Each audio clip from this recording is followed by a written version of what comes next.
Vanitha TV ప్రేక్షకులకు నమస్కారం. శుభదినం కార్యక్రమానికి స్వాగతం. ఈనాటి మన కార్యక్రమంలో మనతో పాటు ఉన్నారు విశ్వవిద్యాలయ అగ్రశ్రేణి తొలి మహిళ, జ్యోతిష్య శాస్త్ర, వాస్తు శాస్త్ర పట్టభద్ర, పంచాంగకర్త, జ్యోతిష్య మహోపాధ్యాయ, జ్యోతిష్య శాస్త్రంలో పిహెచ్డి గోల్డ్ మెడలిస్ట్ అయినటువంటి డాక్టర్ ఈడ్పుగంటి పద్మజరాణి గారు. ఇక ఈనాటి మన శుభదినం కార్యక్రమంలో నేటి పంచాంగంతో పాటు రాశి ఫలాలు ఎలా ఉన్నాయో తెలుసుకుందాం. అమ్మ నమస్కారం. నమస్కారం. నేటి పంచాంగం. నేటి పంచాంగం శ్రీ క్రోధినామ సంవత్సరం, దక్షిణాయనం, శ్రావణ మాసం, కృష్ణపక్షం, గురువారం, ఆగస్టు 22వ తారీఖు.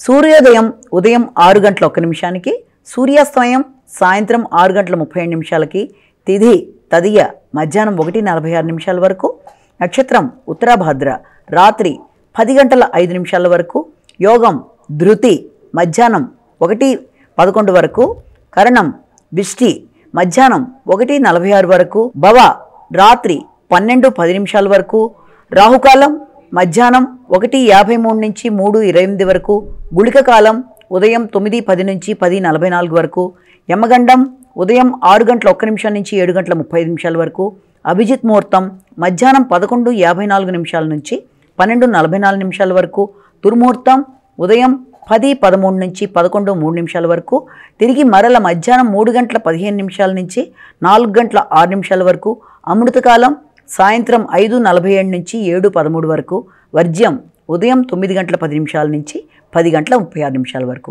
ఇది నేటి పంచాంగం. నేటి రాశి ఫలాలు. ఇక ఈరోజు శుభదినం కార్యక్రమంలో మేషరాశి వారికి ఎలా ఉందో తెలుసుకుందాం.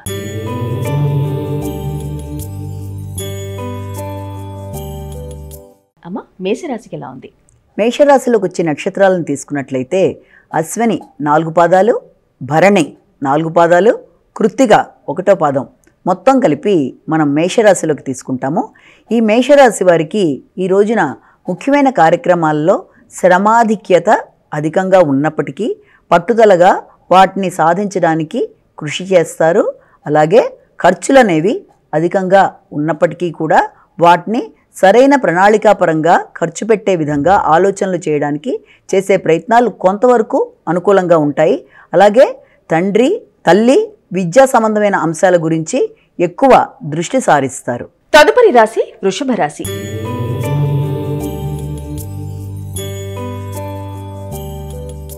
అమ్మ, ఈరోజు వృషభ రాశి వారికి ఎలా ఉంది?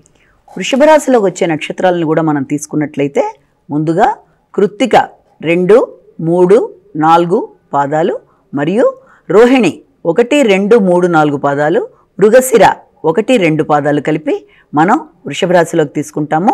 ఈ వృషభ రాశి వారికి ఈ రోజున ఆశించిన ఫలితాలు చాలా వరకు అనుకూలంగా ఉంటాయి. దూర ప్రదేశాల్లో ఉండే వ్యక్తుల సహకారం బహుమానాల రూపంలో కానీ, ఇష్టమైన కార్యక్రమంలో సహకారం రూపంలో కానీ ఏర్పడము, చిన్ననాటి మిత్రులతో కలిపి వాతావరణాన్ని చక్కగా ఉపయోగించుకోవడం, అలాగే వారితో దూర ప్రాంతాల్లో ఉండే వారితో మామూలుగా టెలిఫోన్లో కానీ సంభాషణలు చక్కగా చేసుకొని మంచి మంచి ఆలోచనలని కార్యరూపం దాల్చే విధంగా తయారు చేసుకోవడానికి అనుకూలమైన సమయంగా మనం భావన చేయొచ్చు. తదుపరి రాశి మిథున రాశి గురించి తెలుసుకుందాం.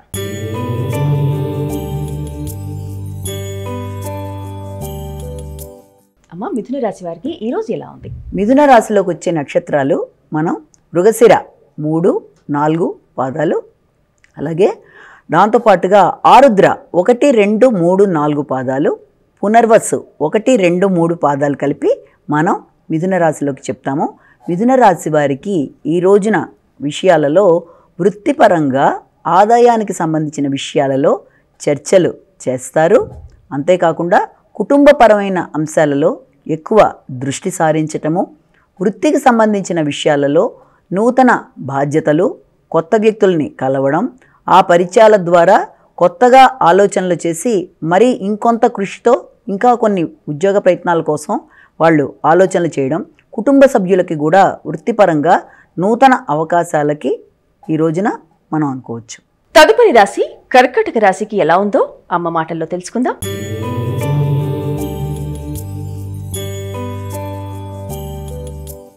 అమ్మ, ఈరోజు కర్కాటక రాశి వారికి ఎలా ఉంది? కర్కాటక రాశి. కర్కాటక రాశిలో పునర్వసు 4వ పాదం, పుష్యమి 1, 2, 3, 4 పాదాలు, ఆశ్లేష 1, 2, 3, 4 పాదాలు, మొత్తం కలిపి కర్కాటక రాశి. కాబట్టి కర్కాటక రాశి వారికి ఈ రోజున అన్ని విషయాలలో ఆధ్యాత్మిక చింతనకి సంబంధించిన విధానాల్లో వాళ్ళు ఆలోచనలు చేస్తారు. సామాజిక సేవలు చేయడం, అలాగే ముఖ్యమైన అంశాలలో కొంత అసంతృప్తికి గురి అవ్వడం, అంటే కష్టానికి తగిన ప్రతిఫలం విషయంలో కొంత అసంతృప్తికి గురి అవ్వడం లాంటిది. అంతేకాకుండా మిత్రుల సహకారంతో వాళ్ళు కొత్త కార్యక్రమాలు చేయడానికి వాళ్ళ ప్రణాళికలు అనేవి తయారు చేసుకోవడం, కుటుంబంలో వ్యక్తులతో అపార్థాలకి లోను కాకుండా వీలైనంత వరకు మాట్లాడేటప్పుడు జాగ్రత్తలు తీసుకుంటూ ముందుకు వెళ్తూ వాగ్దానాలు చేసే ముందు కూడా 1-2 సార్లు ఆలోచన చేసి ముందుకు వెళ్ళినట్లయితే సమస్యలు లేకుండా వాళ్ళకి ఆనందదాయకంగా ఉంటుంది. తదుపరి రాశి సింహరాశి.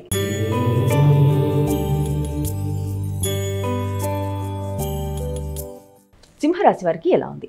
సింహరాశిలోకి నక్షత్రాలుగా మఖ 1, 2, 3, 4 పాదాలు, పుబ్బ 1, 2, 3, 4 పాదాలు, ఉత్తర 1వ పాదం, ఇవన్నీ కలిపి మనం ఈ సింహరాశిగా అనుకుంటాము. ఈ సింహరాశి వారికి ఈ రోజున ముఖ్యమైన విషయాలలో ఆకస్మికమైన అంశాలు ఆందోళనగా ఉండడం, అనుకోని ఖర్చులతో పాటుగా అనుకోని విషయాలలో వాళ్ళకి యొక్క ఇన్వాల్వ్మెంట్ ఉండడం లాంటిది. దానివల్ల కొంచెం మనసు ఇబ్బందికరంగా ఉండడం, అలాగే ప్రయాణాల విషయంలో కానీ, అంతేకాకుండా ఆహార స్వీకరణ కానీ, ముఖ్యమైన నిర్ణయాల విషయంలో కానీ వాళ్ళకి ఏదన్నా ఆటంకాలు ఎదురవుతున్నట్టుగా అనిపిస్తే వీలైనంత వరకు జాగ్రత్తగా ఆలోచించి నిర్ణయాలు తీసుకోవడం, ఆత్మీయులని సంప్రదించి ముందుకు వెళ్ళడం అనేది చాలా అవసరం. తదుపరి రాశి కన్యా రాశి.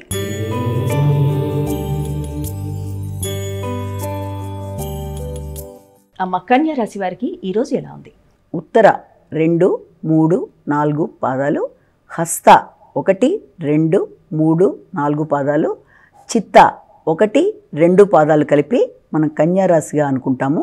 ఈ కన్యారాశి వారికి ఈ రోజున సాంఘిక సంబంధాలు, నూతన మిత్రులు, నూతన పరిచయాలు, అలాగే పేరు ప్రతిష్టలు, గౌరవాలు, దూర ప్రదేశంలో ఉండే నుంచి ఆహ్వానాలు లాంటివి, అంటే ఇతరుల ద్వారా గుర్తింపు, ఆహ్వానాలు లాంటివి, ఇవన్నీ కూడా చాలా వరకు వీళ్ళకి అనుకూలంగా ఉన్నప్పటికీ కూడా వాటితో పాటుగా సమానంగా మానసికంగా కూడా వీళ్ళకి ఎక్కువ ఆలోచనలు, వారి మీద వారికి శ్రద్ధ తగ్గడం మొదలైన వాటికి అవకాశాలు కనబడుతున్నాయి. కాబట్టి ఈ విషయంలో వీలైనంత శ్రద్ధ తీసుకొని తన విషయం మీద శ్రద్ధను పెంచుకోవాల్సిన అవసరం అయితే కనబడుతుంది. తదుపరి రాశి తులారాశి.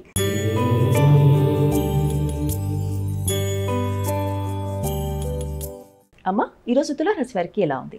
తులారాశిలోకి వచ్చే నక్షత్రాలను తీసుకున్నట్లయితే మనకి ఈ యొక్క చిత్త 3, 4 పాదాలు, స్వాతి 1, 2, 3, 4 పాదాలు, విశాఖ 1, 2, 3 పాదాలు కలిపి మనం ఈ యొక్క తులారాశిగా అనుకుంటాం. కాబట్టి తులారాశి వారు కార్యక్రమాలన్నీ విజయవంతంగా నెరవేర్చుకుంటూ ముందుకు వెళ్ళడానికి, ఇష్టమైన కార్యక్రమాలు సాధించడానికి, వృత్తిపరంగా నూతనమైన అవకాశాలు, అనుకూలతలు, అంతేకాకుండా ఆరోగ్యపరమైన విషయాలలో ముఖ్యంగా అనుకూలతలు ఇంతకు ముందు కన్నా బాగుండడం అనేది, అంతేకాకుండా రుణములకు సంబంధించిన విషయాల్లో కూడా వీళ్ళకి వీలైనంత మానసిక ప్రశాంతత లాంటిది ఏర్పడే అవకాశాలు ఉండడం, శత్రువుల మీద విజయ సాధన మొదలైన వాటికి ఆస్కారాలు కనబడుతున్నాయి. వృశ్చిక రాశి గురించి తెలుసుకుందాం.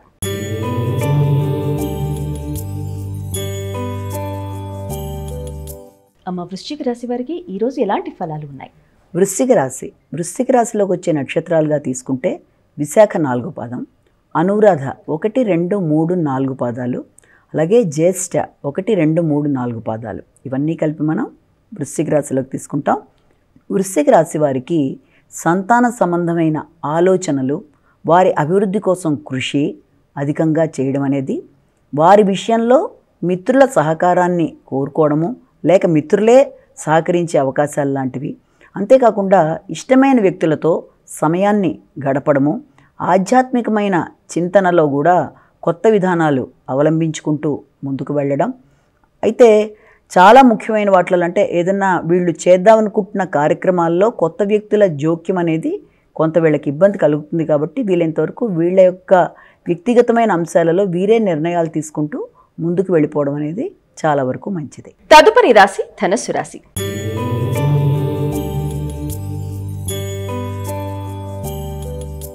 అమ్మ ఈరోజు ధనస్సు రాశి వారికి ఎలా ఉంది? ధనస్సు రాశిలోకి మూల 1, 2, 3, 4 పాదాలు, పూర్వాషాఢ 1, 2, 3, 4 పాదాలు, ఉత్తరాషాఢ 1వ పాదం, ఇవన్నీ కలిపి మనం ధనురాశిలోకి తీసుకుంటాము. ధనుర్రాశి వారికి ఈ రోజున విద్యార్థులకి కానీ లేకపోతే విద్యా సంబంధమైన ఏదైనా కొత్త పుస్తకాలు కానీ వాటికి సంబంధించిన విషయాలలో ఏదైనా పర్చేజెస్ అంటారు, అంటే ఏదైనా కొనుగోలు వ్యవహారాల్లో ఈ రోజున కొంత ఎక్కువ శ్రద్ధ చూపిస్తారు. అంతేకాకుండా నూతన విషయాల సేకరణ, కొత్త విధానాలు అవలంబించడం విద్యాపరంగా, అలాగే విద్యార్థులకి ఎక్కువ శాతం విద్య మీద దృష్టి సారించే విధంగా వాళ్ళు ముందుకు వెళ్ళాలి, ఏ రకమైన డైవర్షన్ లాంటివి లేకుండా. దానికోసం విద్యాపరమైన అంశాలలో శ్రద్ధ చూపించడానికి వీలైనంత వరకు శ్రీ హయగ్రీవాయ నమః అనే మంత్రాన్ని పఠించడం, అలాగే పెద్దలకి వ్యక్తుల సహకారం, ఆశించిన విషయాలలో తొందరగా పనులు ముందుకు వెళ్ళడానికి వీలుగా వ్యక్తుల సహకారం అనేది పెద్దలకు కూడా అందే అవకాశం ఉంది. మకర రాశి వారికి ఈ రోజు ఎలా ఉందో తెలుసుకుందాం.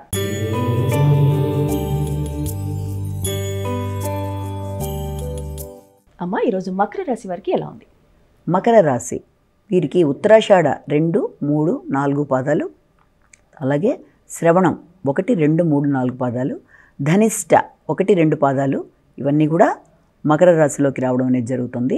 వీళ్ళకి చాకచక్యంగా పనులు నిర్వర్తించుకోవడం, వ్యక్తుల సహకారం, ఇష్టమైన కార్యక్రమాలు ముందుకు వెళ్ళడం, ఆగిన పనులలో ఆకస్మికంగా వ్యక్తుల సహకారంతో ఇంతకు ముందు దాకా ఆగిన పనులు చాలా సులభంగా అప్రయత్నంగా ముందుకు వెళ్ళడం అనేది, దూర ప్రదేశాలలో ఉండే మిత్రుల సహకారంతో ఆగిన పనులు ముందుకు నడవడానికి ఆస్కారాలు అధికంగా ఉన్నాయి.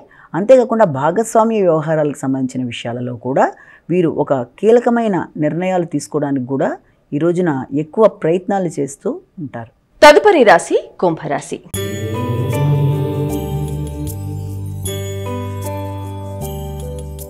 అమ్మ కుంభరాశి వారికి ఈరోజు ఎలా ఉంది?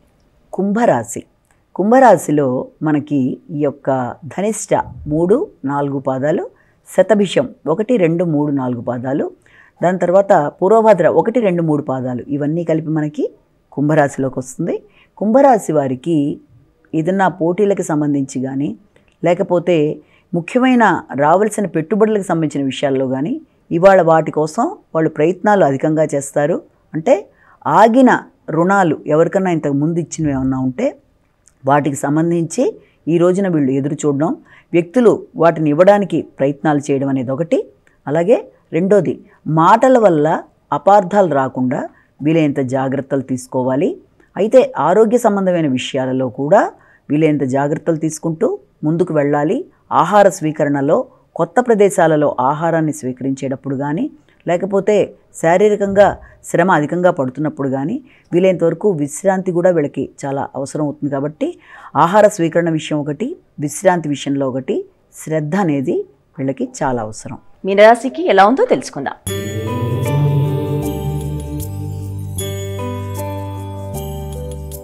మీనరాశి వారికి ఎలా ఉంది? మీనరాశిలో మన నక్షత్రాలను తీసుకున్నట్లయితే పూర్వభద్ర 4వ పాదం, ఉత్తరాభద్ర 1, 2, 3, 4 పాదాలు, రేవతి 1, 2, 3, 4 పాదాలు, ఈ 9 పాదాలు కలిపి మనం మీనరాశిలోకి వస్తాయి. కాబట్టి మీనరాశి వారికి ఈ రోజున మనసు చాలా ఆహ్లాదకరంగా ఉండడం, ఖర్చులు అధికంగా ఉన్నా అవి వారి ఆనందం కోసం వ్యక్తిగతమైన విషయాల కోసం ఖర్చు పెట్టుకోవడం అనేది, అంతేకాకుండా సంతానానికి సంబంధించిన విషయాలలో వీళ్ళు కొత్త నిర్ణయాలు తీసుకోవడం, దానికి సంతానం కూడా అంగీకరించి వీళ్ళ పరంగా వాళ్ళు ముందుకు వెళ్ళే అవకాశాలు ఒకటి. అంతేకాకుండా మనసులో కోరికలు నెరవేరడం అనేది, కార్యక్రమాలు ఇష్టంగా సాధించుకోగలగడం, ధైర్యం పరాక్రమం పెరగడం మొదలైన వాటికి ఆస్కారాలు ఉన్న రోజుగా మనం భావించవచ్చు. ఓవరాల్గా చూసుకుంటే అందరికీ కూడా ఎటువంటి పరిహారాలు చేస్తే వారికి శుభ ఫలితాలు కలుగుతాయి అంటారు? 12 రాసుల వారికి కూడా ముందుగా ఎవరి ఇష్టదైవాన్ని వాళ్ళు ప్రార్థన చేసుకోవడం అనేది ఒకటి. దాంతోపాటుగా అన్నిటికంటే ముఖ్యంగా ఈ రోజున వీలైతే అందరూ కూడా ఏదైనా వెంకటేశ్వర స్వామికి సంబంధించిన స్తోత్రాలు కానీ లేకపోతే అష్టోత్తరాలు కానీ, దాంతోపాటుగా విష్ణు సహస్రనామం మొదలైనవి వినడానికి ప్రయత్నాలు చేయడం కానీ, ఇవన్నీ కూడా వీళ్ళకి అనుకూలమైన ఫలితాలు ఇవ్వడానికి, మానసిక సంతృప్తికి మొదలైన వాటికి ఆస్కారంగా ఉంటాయి. నేటి విశిష్టత. ఈ రోజున విశిష్టతలో మనకి 2 విషయాలు కనబడుతున్నాయి. ఒకటి ఏంటంటే తీజ్ అంటారు, కజారీ తీజ్ అని చెప్పి అంటారు. అది నార్త్ ఇండియన్స్ ఎక్కువ చేసుకుంటూ ఉంటారు. అంటే ఈ రోజుల్లో ఇక్కడ సౌత్ ఇండియన్స్ కూడా చేసుకుంటున్నారు. ఇంకొకటి సంకష్టహర చవితి. సంకష్టహర చవితిలో కూడా హేరంబ సంకష్టహర చవితి అని చెప్పి ఈ రోజుని చెప్తారు. ఏంటంటే సాధారణంగా మనం తీసుకున్నట్లయితే ప్రతి నెల 2 చవితులు వస్తూ ఉంటాయి. ఒకటి ఏంటంటే శుక్లపక్షంలో ఒకటి, కృష్ణపక్షంలో ఒకటి వస్తూ ఉంటాయి. ఇవి కాకుండా మనకి భాద్రపద మాసంలో వచ్చే ప్రధానమైన చవితి అది వేరు, వినాయకుడికి సంబంధించి. ఇవి కూడా వినాయకుడికి సంబంధించినవి అయినా ఒకటి కృష్ణపక్షంలో ఒకటి శుక్లపక్షంలో రావడం అనేది. వచ్చిన వాటికి కూడా ఇక్కడ ఏంటంటే వినాయకుడికి సంబంధించి ఎవరైనా ఆదిదేవుడిగా ఆయన్ని ప్రార్థన చేయడం, ఎలాంటి ఇబ్బందులున్నా వాటిని అధిగమింపజేసే శక్తి ఆయనకు ఉన్నట్టుగా, కష్టాలు ఉన్న వాళ్ళకి వాటి మించి ఆయన దాటించే వ్యక్తిగా, ప్రతి వాళ్ళు కూడా తప్పనిసరిగా విద్యాపరంగా, వివాహపరంగా, లేకపోతే ఏదైనా కొత్త వృత్తి మొదలుపెట్టినప్పుడు కానీ, కొత్త కార్యక్రమాన్ని మొదలుపెట్టినప్పుడు కానీ ప్రతిసారి కూడా వినాయకుడిని పూజించడం అనేది సర్వసాధారణం. ప్రతి పూజలోనూ ముందు పూజ ఆయనది చేసి ముందుకు వెళ్ళడం అనేది జరుగుతుంది. అయితే ఇక్కడ అలా ఉన్నా కూడా నెలకి 2 సార్లు చవితులు రావడం, అందులో రెండోది మనకి కృష్ణపక్షంలో వచ్చే ఈ చవితిని మనం సంకష్టహర చవితి అంటాం. అంటే ఈ సంకష్టహర చవితి పేరులోనే ఎలాంటి కష్టాలున్నా వాటిని అధిగమింప చేయగలిగే శక్తి ఉంటుంది ఆయన్ని కనుక పూజ చేస్తే అన్న భావనతో ఒకటి ఈ సంకష్టహర చవితిని అనేది ఖచ్చితంగా చేసుకుంటారు. అయితే ప్రతి నెల వచ్చే సంకష్టహర చవితికి కూడా ఒక పేరు ఉంటుంది. ప్రతి నెల వచ్చే సంకష్టహర చవితికి కూడా ఒక కథ ఉంటుంది. అంటే అన్ని సంకష్టహర చవితులకి కథలు ఒకే రకంగా ఉండవు. అంటే ఈసారి మామూలుగా శ్రావణ మాసంలో వచ్చే సంకష్టహర చవితికి సాధారణంగా హేరంబ సంకష్టహర చవితి అంటారు. మామూలుగా సంకష్టహర చవితి అనే కథ వేరు, ఈ కథ వేరు. మామూలు సంకష్టహర చవితి కథలో ఏంటంటే అసలు అది చేయడానికి కారణాలు ఏంటి అన్నది అక్కడ సూచిస్తారు. హేరంబ సంకష్టహర చవితిలో వచ్చేది అసలు హేరంబ సంకష్టహర చవితి ఆ వినాయకుడి రూపం ఎలా ఉంటుంది, ఆయనకి ఎన్ని తలలు, 5 తలలు ఉంటాయి, 10 చేతులు ఉంటాయి, సింహం మీద వాహనంగా కూర్చుని ఉంటాడు. ఆయన తలుచుకొని కనుక కార్యక్రమాలు చేస్తే అందరికీ కూడా తప్పనిసరిగా విద్యార్థులకి విద్యకు సంబంధించిన విషయాల్లో అనుకూలతతో ఆశించిన జయాలు పొందుతూ ముందుకు పెడతారు. శత్రువుల మీద విజయం సాధించే వాళ్ళకి ఆ రకమైన ఇది, వ్యాపారస్తులకి వ్యాపారపరంగా అని ఖచ్చితంగా ఈ హేరంబ వినాయకుడిని, ఎందుకంటే దీనికి సంబంధించి పురాణాలలోనే, అంటే శ్రావణ మాస మహత్యం కనుక మనం చూసుకున్నట్లయితే పురాణాలలోనే ఈ యొక్క సంకష్టహర చవితి చేసిన వాళ్ళల్లో పార్వతీదేవి కూడా దీనికి సంబంధించిన సంకష్టహర చవితి చేయడం, అలాగే స్కందుడు దీని యొక్క విశిష్టతని చెప్పడం అనేది, అంతేకాకుండా నలదమయంతులకు సంబంధించిన విషయాల్లో వాళ్ళు కూడా దీనికి సంబంధించిన విధానంగా ఈ యొక్క హేరంబ సంకష్టహర చవితి చేయడం, ఇవన్నీ చేయడం బట్టి తప్పనిసరిగా వ్యక్తికి ఎదురవుతున్న దోషాలు, ఇబ్బందులు మొదలైన వాటిని అధిగమిస్తూ వ్యక్తికి ఆరోగ్యపరంగా, మానసికంగా, సంతానపరంగా, విద్యాపరంగా, వ్యాపారపరంగా ఎవరికి ఏది కావాలో ఆ విధమైన విషయాలలో అన్ని విధాలుగా ముందుకెళ్ళడానికి ఈ హేరంబ వినాయక చవితి అనేది, హేరంబ సంకష్టహర చవితి అనేది చేస్తారు. ప్రతి నెల వచ్చే సంకష్టహర చవితికి వచ్చే వివిధ నామాలతో ఉన్నప్పుడు వివిధ రకాలైన పేర్లతో అప్పుడు వినాయకుడిని ఏ రకంగా పూజలు చేస్తారు, 21 దుర్వాయుగ్మాలతో, 21 ఉండ్రాళ్లతో, అలాగే ఆయన ప్రతిమ, లేకపోతే ఎవరికి ఏ స్థాయిలో ఉంటే అది ఇది పెట్టుకొని రకరకాలుగా ఆయన్ని పూజ చేసి సమస్యలను అధిగమిస్తారు. ముఖ్యంగా ఈ శ్రావణ మాసంలో వచ్చే ఈ హేరంబ సంకష్టహర చవితి విషయంలో మాత్రం తప్పనిసరిగా వినాయకుడికి అమ్మవారే పూజ చేసి ఆశించినవి సాధించుకోవడంలో కానీ అన్ని విషయాల్లో ముందుకు వెళ్ళారు. కాబట్టి తప్పనిసరిగా ఈ శ్రావణ మాసంలో వచ్చే ఈ చవితి కనుక పాటించిన వాళ్ళకి అన్ని విధాలుగా కూడా అనుకూలతలు, విజయాలు, ఆరోగ్యాలు బాగుంటాయని ఒక ప్రసిద్ధమైన మాట శ్రావణ మాస మహత్యంలో చెప్తారు. ఇది ఈ యొక్క సంకష్టహర చవితి విషయం. ఇది కాకుండా రెండోది తీజ్ అని చెప్పి మనం చెప్పాం. ఈ తీజ్ విషయం వచ్చేటప్పటికి ఈ తీజ్ అనేది 3 రకాల తీజ్లు ఉంటాయి. దీంట్లో హరియాలి తీజ్ అని ఒకటి, కజారీ తీజ్ అని ఒకటి, తర్వాత ఇంకో మూడోది మనకి భాద్రపద మాసంలో వస్తుంది. ఈ తీజులు ఎలా ఉంటాయంటే ఇది అమ్మాయిలందరూ కూడా పార్వతీదేవిని విశిష్టంగా శివుణ్ణి ప్రేయర్ చేస్తూ చేసే పూజలు అనమాట. ఏమిటి ఈ కజారీ తీజ్ అంటే దీన్ని బడే తీజ్ అని కూడా అంటారు. అదే హరియాలి తీజ్ని చోటా తీజ్ అంటారు. ఈ తీజ్ యొక్క వ్యవహారం ఏంటంటే మొదటిసారి వచ్చిన హరియాలి తీజ్ వీట్లల్లో అమ్మాయిలకి వాళ్ళు పుట్టింటి నుంచి సారెలాగా రావడం, అవన్నీ వాళ్ళు ఉపయోగించుకోవడం, ఆ మెహందీలు ఇవన్నీ పెట్టుకొని ఆటపాటలతో మొత్తానికి అమ్మవారిని పూజ చేయడం. ఈ కజారి తీజ్ విషయం వచ్చేప్పటికీ ఇక్కడ ఉపవాసాలు ఉండడం ఉదయం నుంచి సాయంత్రం దాకా. అలాగే అమ్మవారికి పెళ్ళైన అమ్మాయిలు చేసే పూజా విధానంలో ఎలా ఉంటుందంటే, వాళ్ళకి తప్పనిసరిగా సౌభాగ్యం బాగుండాలి, సంతానం రావాలి, సంతానం వచ్చిన సంతానం బాగుండాలి. అంతేకాకుండా అష్టైశ్వర్యాలు అంటేనే ఆడవారికి సౌభాగ్యం కాబట్టి ముందర ముఖ్యంగా అవి బాగుంటూ అన్ని విధాలా భర్తతో అనుకూలత ఉండాలి అని చేసే విధానం పెళ్ళైన అమ్మాయిలు చేసేది. అయితే పెళ్ళికాని అమ్మాయిలు మంచి వరుడి కోసం, అంటే ఒక అన్ని విధాలా తగిన వ్యక్తి కోసం, లేకపోతే కొందరికి కొంతకాలం బట్టి వివాహం కాని వాళ్ళైనా ఆ విధంగా ఆలోచనలతో ఈ తీజ్ అనేది చేస్తారు. దీనికి వాళ్ళు స్పెషల్గా వాడేది ఏంటంటే సత్తు అనేది కూడా ఒకటి వాడుతూ ఉంటారు. అందులో నెయ్యి, పంచదార, శనగపిండి ఇలాంటి వేయించినవి ఇవి కలిపి చేయడం అనేది, ఇవి దేవుడికి పెట్టడం అనేది, సాయంత్రం దాకా ఉపవాసాలు ఉంటూ అలాగే ఆటపాటలు, వినాయకుడికి ప్రథమ పూజ చేసుకొని ఆ తర్వాత అమ్మవారికి పూజ. అంటే దీంట్లో ప్రధానమైన ఉద్దేశం ఏంటి అంటే దీంట్లో రీయూనియన్ అవుతారు అనమాట.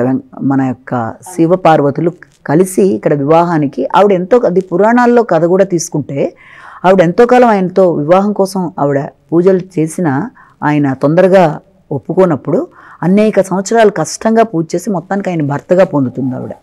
కొన్ని చోట్ల 108 సంవత్సరాలను అలా రాశారు. కానీ విధానం ఏంటంటే మాత్రం అతి కఠోరమైన తపస్సు చేసి ఆయన్ని భర్తగా ఆవిడ పొందినట్టుగా. ఇక అలా కాకుండా మామూలు విధానాల్లో అంటే ఆ వ్రత కథ తీసుకున్నా లేకపోతే ఆ వ్రత విశేషాల్లో తీసుకున్నా దీంట్లో మళ్ళీ మనకి కొందరు వేప చెట్టుని పూజ చేస్తారు, దానికి సంబంధించిన కథలు కొన్ని.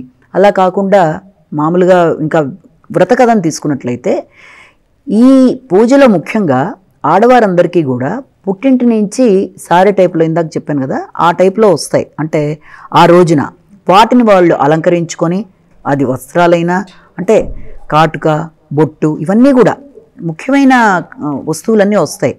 అవన్నీ కూడా వాళ్ళు తెచ్చుకొని వాటిని అలంకరించుకొని కొన్నిటితో పూజ చేసుకోవడం. కొందరు ఏంటంటే ఆ పూజలో బార్లీ, గోధుమలు ఇలాంటి ఐటమ్స్ కూడా కలిపి ప్రసాదంలో తయారు చేస్తారు, సత్తు ఇవన్నీ. ఇలాంటివన్నీ కూడా మొత్తానికి ఏది ఏమైనా పూలైనా పళ్ళైనా పుష్పాలతో పాటు సమానంగా ఏదైనా శృంగార వస్తువులు అంటే ఏంటి, మనకి ఏదైనా పెర్ఫ్యూమ్స్ లాంటివి మొత్తం అమ్మాయిలకి మెహందీ దగ్గర నుంచి, గాజుల దగ్గర నుంచి, పసుపు కుంకాలు, బొట్లు అన్నీ వస్తాయి. అయితే అవన్నీ కూడా వీళ్ళకి వచ్చినప్పుడు దాన్ని వీళ్ళు ఉపయోగించుకొని ఆ పూజ చేసుకుంటారు. అంటే పుట్టింటి నుంచి వచ్చింది అన్న భావనలో. కథలో ఏంటంటే అలా పుట్టింటి నుంచి వచ్చే సందర్భంలో ఒక బ్రాహ్మణ స్త్రీ చేద్దాం అనుకుంది ఆ పూజ. కానీ ఆమెకి పుట్టింటి నుంచి అంటే వాళ్ళు లేని కారణానో మరి అవి రాకపోయినా కూడా ఖచ్చితంగా ఈ పూజ చెయ్యాలి అన్న భావనతో ఆమె భర్తను అడుగుతుంది, నేను ఎలాగన్నా ఈ పూజ చెయ్యాలి అని భావిస్తున్నాను. అంటే భర్త చాలా ఆయన దగ్గరే ఉండవు, లేకపోయినా కూడా భార్య కోరికని కాదు అనలేక అలా అని చెప్పి తను చేయలేక బీద వ్యక్తి కాబట్టి ఏదైతే అదైందని చెప్పి ఆ రోజు రాత్రి ఒక షాపులో అంటే కిరాణా షాపులోకి వెళ్ళి ఆయన ఏదో రకంగా సాధిద్దాం అనుకుని ప్రయత్నం చేసుకొని లోపలికి వెళ్ళినా కూడా ఆయన ఆ పని చేయలేకపోతారు. ఈ లోపల షాపు మూసివేస్తారు, కిరాణా షాప్ సమయం అయిపోయిందని. మూసివేసిన తర్వాత వెంటనే అక్కడ ఒకానొక వ్యక్తి ఈ వ్యక్తిని గమనించి, అంటే షాపులో పనిచేసే ఒక పిల్లవాడు ఇతను దొంగతనానికి వచ్చాడు అని ఇతని మీద ఆ యొక్క వ్యాపారికి చెప్తే, వ్యాపారి వచ్చి అన్ని విధాలా తనిఖీ చేస్తే ఒంటి మీద ఏమీ ఉండవు. మరి అలాంటప్పుడు నువ్వు ఎందుకు వచ్చినట్టు, ఏం చేస్తున్నావు అంటే అతను ఉన్నమాట చెప్తాడు. ఈ రోజున ఈ తీజ్ పండగ సందర్భంగా నా భార్య కోరుకుంది, నేను ఏదైనా చేద్దామనే ఉద్దేశంతో అయితే లోపలికి వచ్చాను కానీ చేయలేకపోయాను నేను అని కొంత బాధను వ్యక్తపరుస్తాడు. అప్పుడు అతను ఏం చేస్తాడు, అప్పుడే రాత్రి అయిపోతుంది, అంటే రాత్రులు చేసే కార్యక్రమాలు ఇవన్నీ, అంటే కజారి తీజ్లో చేసే ఆ డ్యాన్సులు కానీ, ఆ పాటలు కానీ, జానపదాలు కానీ, ఇవి వెంటనే ఏం చేస్తాడంటే ఆ వ్యాపారి ఆ కావలసిన వస్తువులన్నీ తనే ఇచ్చి, ధనాన్ని కూడా కొంత ఇచ్చి, నువ్వేమీ బాధపడుకొని వాళ్ళకి కావలసిన పూజా ద్రవ్యాలు, వస్తువులు, వస్త్రాలు, ఆభరణాలు, ధనం ఈ సంవత్సరమే కాదు ప్రతి సంవత్సరము నేను ఇస్తాను, నీ భార్యకి నేను ఒక అన్నగా నన్ను భావించి మీరు తీసుకొని పుట్టింటిల్లా భావించండి అని చెప్పి పాపం ఆయన ఇచ్చి పంపిస్తాడు. అది తీసుకొని వెళ్ళి వాళ్ళు చాలా చక్కగా చేసుకుని అన్ని విధాలుగా కూడా అభివృద్ధి చెందుతారు. అంటే ఈ వ్రతకథ ఇది చెప్పుకొని అక్షంతలు వేసుకొని అమ్మాయిలు వ్రతకథని కంప్లీట్ చేసుకుంటారు. ఇది ఒక విధానం.